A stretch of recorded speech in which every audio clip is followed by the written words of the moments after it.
IAS toppers के बारे में सामान्य तौर पर यह माना जाता है कि वे ऐसे परिवार से आते हैं जहां घर का कोई सदस्य प्रशासनिक सेवा में हो या उसका परिवार आर्थिक रूप से सक्षम हो। पर कई बार इस अवधारणा को हमारे देश के काबिल युवाओं ने असत्य साबित कर दिखाया है। ऐसे कई युवा हैं जो ऐसी फैमिली से आते हैं जो आर्थिक रूप से कमज़ोर होती है और घर में भी कोई सदस्य प्रशासनिक सेवा में नहीं होता है। इसके बावजूद भी वे सफलता प्राप्त करने के लिए जी जान से कोशिश करते हैं। कई बार निराशा हाथ लगती है, फिर भी वे अपनी मंजिल को हासिल कर ही लेते हैं। आज आपको एक ऐसे शख्स के बारे में जानने का अवसर प्राप्त होगा जिसने जूते की दुकान पर काम करने के साथ साथ कई बार असफलता का भी स्वाद चखा, लेकिन कई बार निराशा हाथ लगने के बाद भी हार नहीं मानी और वर्ष 2018 की यूपीएससी की परीक्षा में चौथे प्रयास में all over India 6th rank हासिल करके एक अनोखी मिसाल पेश की। शुभम गुप्ता जयपुर के रहने वाले हैं। उनकी 7वीं कक्षा तक की शिक्षा जयपुर से हुई। शुभम के पिताजी की एक जूते की दुकान थी, उस दुकान पर शुभम भी बैठते थे। पिताजी के काम की वजह से उन्हें महाराष्ट्र में घर लेना पड़ा, जिसके बाद वे अपने परिवार के साथ महाराष्ट्र आ गए।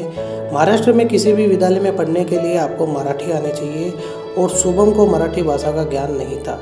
मराठी भाषा का ज्ञान नहीं होने की वजह से शुभम और उनकी बहन का दाखिला घर से 80 किलोमीटर दूर ऐसे स्कूल में कराया गया जहां हिंदी में शिक्षा मिल सके। स्कूल जाने के लिए शुभम सुबह 5 बजे जगकर तैयार होकर ट्रेन पकड़ते थे और स्कूल से घर भी ट्रेन से ही आना पड़ता था। तो ऐसे में स्कूल से दोपहर के 3 बजे ही वे घर वापस आ जाती थी। शुभम स्कूल से आने के बाद अपने पिताजी की दुकान संभालते थे। घर की आर्थिक स्थिति में सुधार लाने के लिए शुभम के पिता ने एक और दुकान खोली। वे दुकान पहले की दुकान से अधिक दूर थी। दोनों दुकानों को एक साथ संभालना बेहद कठिन था, इसलिए शुभम स्कूल से आने के बाद एक दुकान संभालते थे और उन्होंने दुकान की सभी जिम्मेदारी अपने सिर ले ली। उदाहरण के लिए जैसे माल उतारना, ग्राहक संभालना, हिसाब किताब देखना आदि। तो शुभम की स्कूली शिक्षा इसी प्रकार से पूरी हुई। दिन में पढ़ाई के लिए समय नहीं मिल पाने की वजह से शुभम प्रतिदिन रात को पढ़ाई करते थे। इसी प्रकार से पढ़कर उन्होंने 12वीं कक्षा का इम्तिहान दिया और अच्छे नंबर से पास भी किया।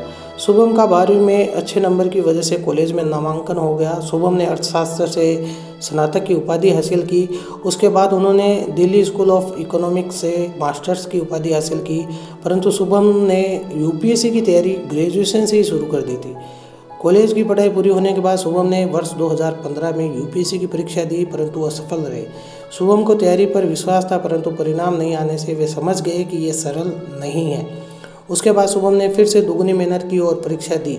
उसके बाद वे सफल रहे और 366वीं रैंक के साथ उनका चयन हो गया, परंतु शुभम इससे प्रसन्न नहीं थे। शुभम का चयन इंडियन ऑडिट और अकाउंट सर्विसेज के लिए किया गया था, जिसमें उनकी रुचि नहीं थी। उस काम में मन नहीं लगने की वजह से शुभम ने फिर से कठिन परिश्रम किया और तीसरे बार फिर से वर्ष 2017 में यूपीएससी का इम्तिहान दिया, लेकिन इस बार शुभम को निराशा ही हाथ लगी। उनका कहीं भी चयन नहीं हुआ। मनुष्य को असफलता से शिक्षा लेकर निरंतर आगे बढ़ते रहना चाहिए। शुभम ने इस बात का बखूबी ख्याल रखा और अपनी असफलता से शिक्षा लेकर फिर से तैयारी शुरू की। उन्होंने फिर से वर्ष 2018 में यूपीएससी की परीक्षा दी और इस बार उसने ऑल इंडिया 6वीं रैंक के साथ सफलता के शिखर को अपने कदमों में झुका दिया। ये उनका चौथा प्रयास था। एग्जाम सारथी शुभम गुप्ता के संघर्षों और उनकी मेहनत को सैल्यूट करता है और साथ ही उनकी इस महान उपलब्धि के लिए ढेर सारी शुभकामनाएं देता है। जय हिंद।